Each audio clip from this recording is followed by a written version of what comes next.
I'm talking today with Joey Edelman. He composed the music for Just Grandma and Me, the Living Books theme, and contributed to many of the Living Books products. Joey, can you tell us a little bit about yourself? You know, it was kind of a long story, and I'll try to make it short. But let's see. I guess at one point I did go to college, and I did study piano, and I studied composition, and I got a degree in composition. But of course, at SF State, where I went to college, you ended up having to do a fair amount of electronic music studies in order to get out. So I went ahead and did that too. And then I think as I just was graduating, I started to work at a place called Computers and Music, which was a fairly groundbreaking uh, store in San Francisco, which specialized in computer and music software and making music on computers, this kind of thing. And I'd also made a really good friend at college, Janelle Atkinson. And at one point, she would come down and buy software from me, and we would discuss things. And she had gotten a job at Broderbund. And so I think not before long, I think she asked me if I was interested in working there. And I was like, well, I don't know. Let me ask my wife. Okay. Okay. So it ended up working out. And I went up there and, I met Tom Reddig and Mark Schlichting and Janelle. They were all there. And I think I went out to lunch with Mark and Tom, and we hit it off. And, you know, from then on, I think really I was just left in Mark's camp. Like Tom's like, okay, whatever, you got the job, fine. Don't come over here very often, something like that. So basically, we were sort of cast off to our own space down on Paul Drive. And, I was working in a small group of people, and it was really pretty groundbreaking, actually. And so then, I was tasked with composing music and doing some kind of, some sound design and some dialogue recording and, other useful audio uh, devices that we were using to build this product. And That was long before they had a studio, correct? it was, in fact, one of the things that I loved about this group was that we were left to our own devices, and I had set up essentially a desktop studio at my desk, and so we were all in the same room. Don Albrecht, Mark Schlichting, Barbara Lawrence, who was doing the backgrounds. We had Donna, who was and Matt and Bridget. And they were doing graphics, programming. It was all happening in the same room, so we could literally just sort of lean over and discuss things, trade off ideas. Uh, Mark was just a stone's throw, through the door or something. So anything that was ever happening, we were always collaborating about technical problems, about musical problems, and so we all got pretty flexible as a group, and we would meet and decide what we were trying to accomplish, and then we would all go about doing it. But really, we were always together in doing it. And I'll give you a perfect example. So, like, whenever there was music to be had, well, we would all discuss what was appropriate. And, of course, there was already models like some Vince Guaraldi music that they were already using to fill in. And so, we sort of had an idea of it being a little bit West Coast and a little bit bluesy and a little bit Latin and, a little bit jazzy. So, there were some models for the music, but then of course, so I would start improvising, and I'm really good at that, and that comes naturally to me. And then of course, Mark would get involved, and we would go back and forth, and everybody else would be kind of getting involved too, and ultimately, we would be able to hash out different ideas, musically speaking, which were going to be fitting with some of the creative work that was being done, with the animation. And of course, Don had always had his 2 cents in because he liked traditional jazz and, you know, basically jazz piano and lots of jazz. And Mark was a little more bluesy and a little more playful. So, the whole thing kind of just amalgamated, honestly. And I got pretty good at trying to read Mark's mind, and or he would sort of we would together compose in some ways. I would compose some music, I would play it pretty freely. he would comment, we would hash it back and forth, and we would come up with these things. So we always, like, I would compose the music, but he kind of also helped, give it a period here and there, or a certain mood, or add a little bit of this or a little bit of bluesiness there, or often something that he liked that would fit into his animation that he was thinking about. So it's very creative, and I have to say I enjoyed that a lot about the group, and that goes for everybody involved in that group. We talked about technical issues, how to get things to work in Director. We talked about how to get sound to work, how to mix sound. The whole thing was actually pretty groundbreaking, considering again that I wasn't using a studio. I was just desktop computing essentially, and we were getting a lot done. And so that was kind of how it all started. And then we kind of had this experience, okay, where we actually ended up creating it. I mean, it was sort of unbelievable that we did actually accomplish it, which was just Grandma and Me. And people liked it.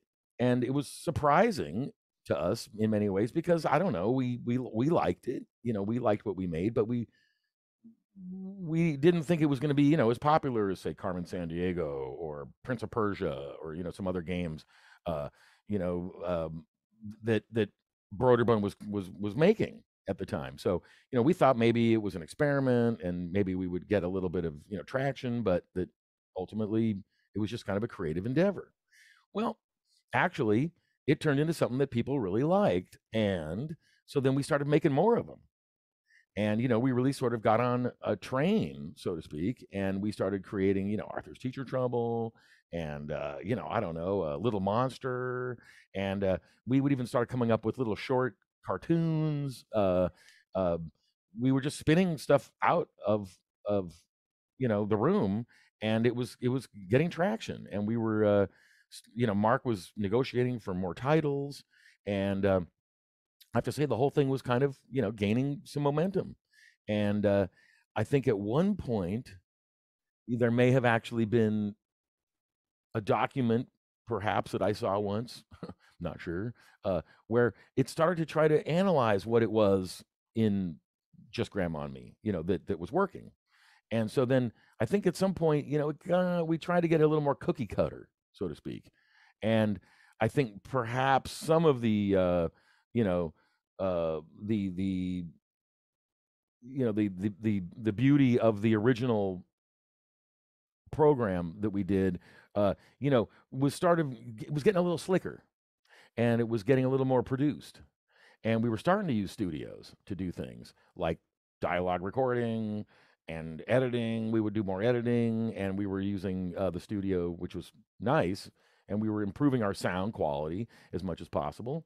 And we were kind of breaking ground there and trying to make things sound much better on that little teeny speaker with the 8-bit sound formats that we were using. It was challenging.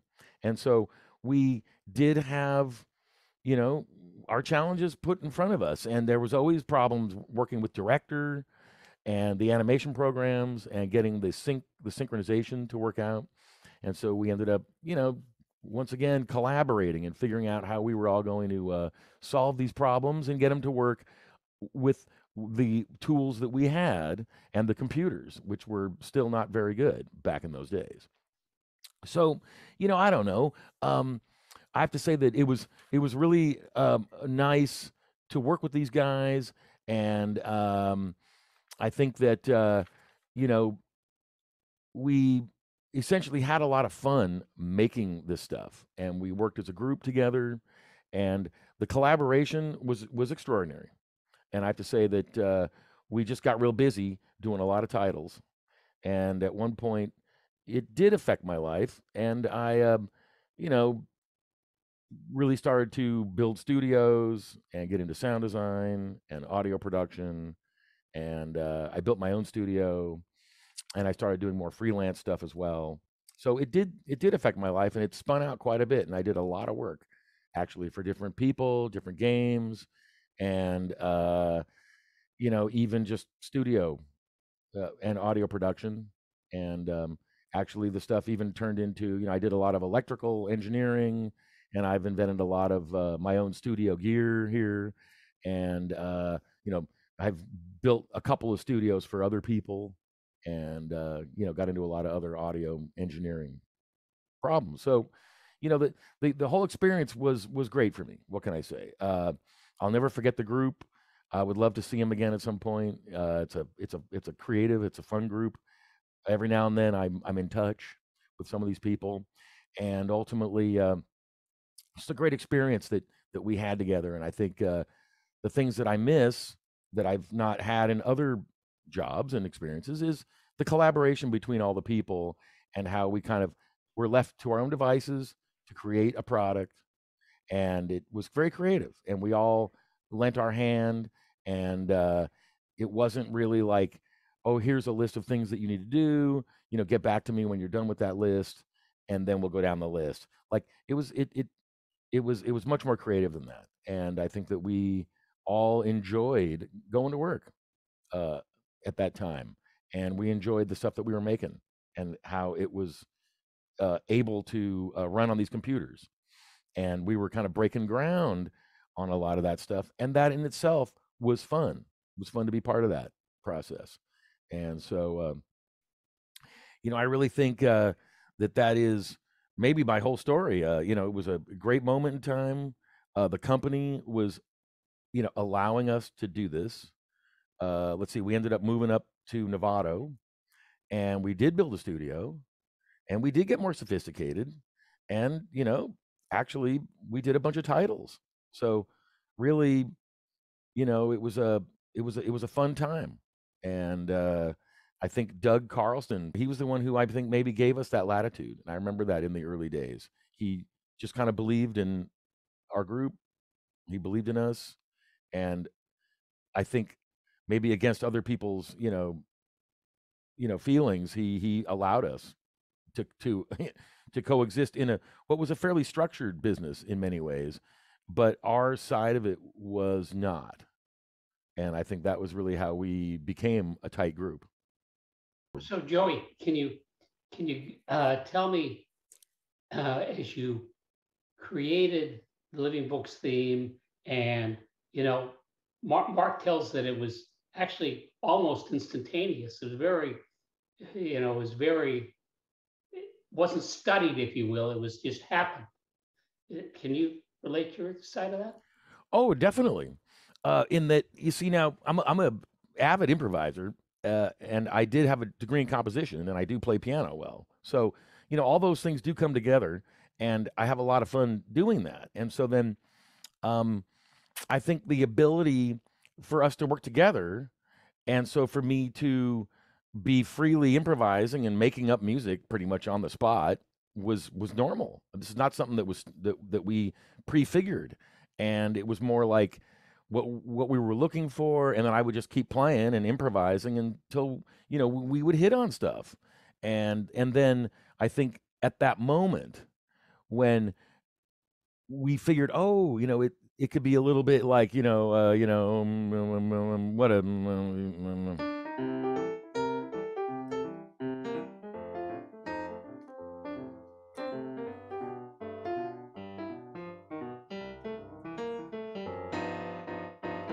something like that.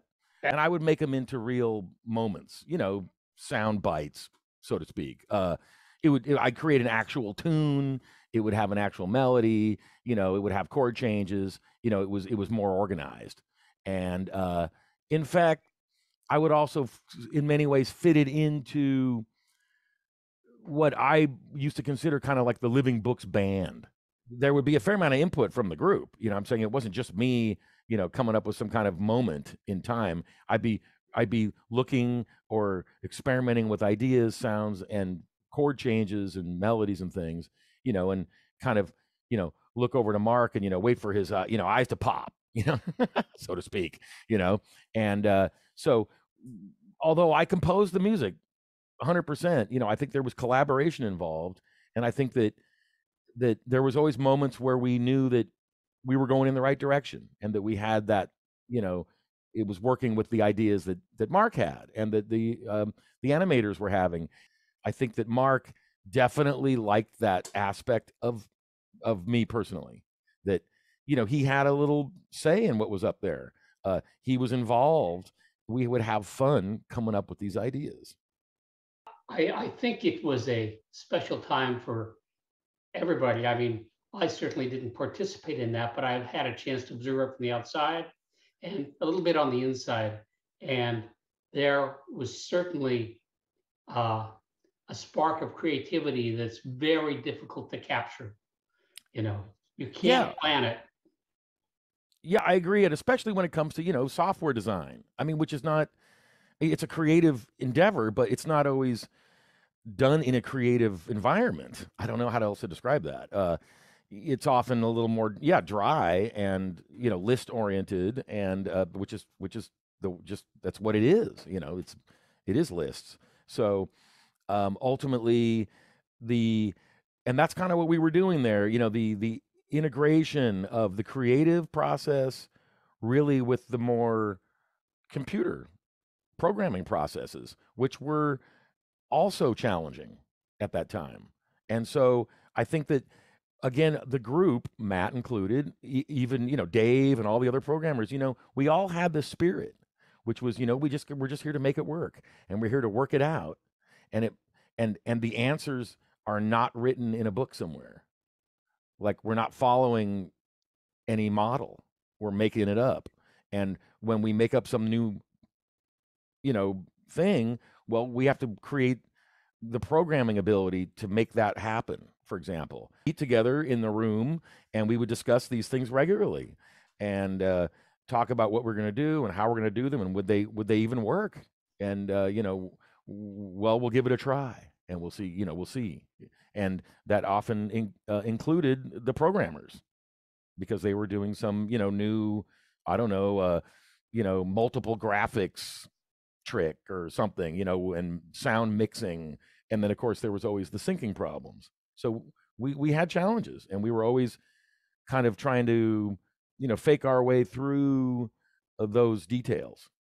And I can tell you that we got good at that as a group. And I experienced other groups later in my career as a sound designer who were not as well integrated. And they had all kinds of problems trying to get stuff to sync up and to work correctly. And there was just not the back and forth that was required.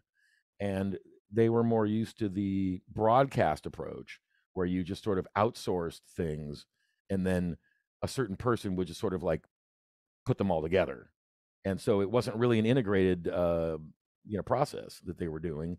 And it didn't really work for the early multimedia stuff. You actually needed flexibility in all the areas: sound, programming, graphics, design. The whole thing was kind of it was developing. And I think part of the reasons we had fun going to work is because we were involved in that development. We weren't just filling out lists of sounds to do, or things that were more mundane ultimately. And I can tell you that as time went on, that's the way the business became. It wasn't just Broderman, but I mean, sound design in general, programming, design. It became much more compartmentalized, and it wasn't as fun, and it wasn't as creative. Yeah. To wrap up, could you do me a favor and play just Grandma and Me's theme? Okay, let's see if I can remember this. Let's see. It's only been like, I don't know. Let's see, how many years has it been? Okay, it's from memory.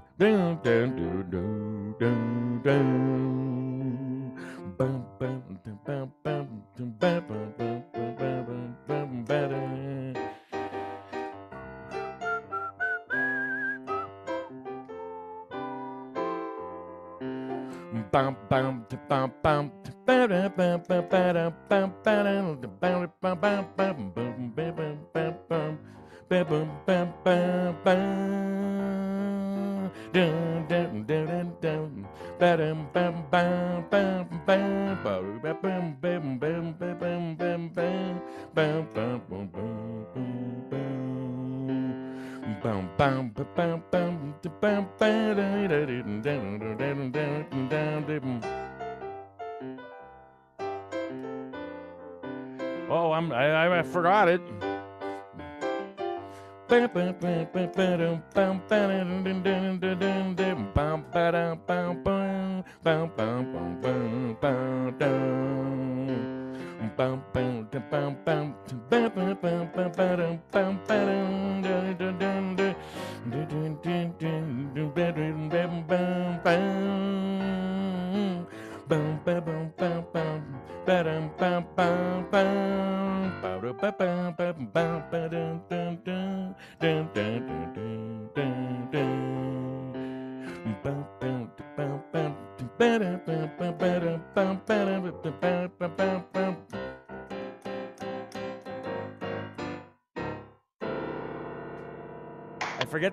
I forget the ending, so I made that up.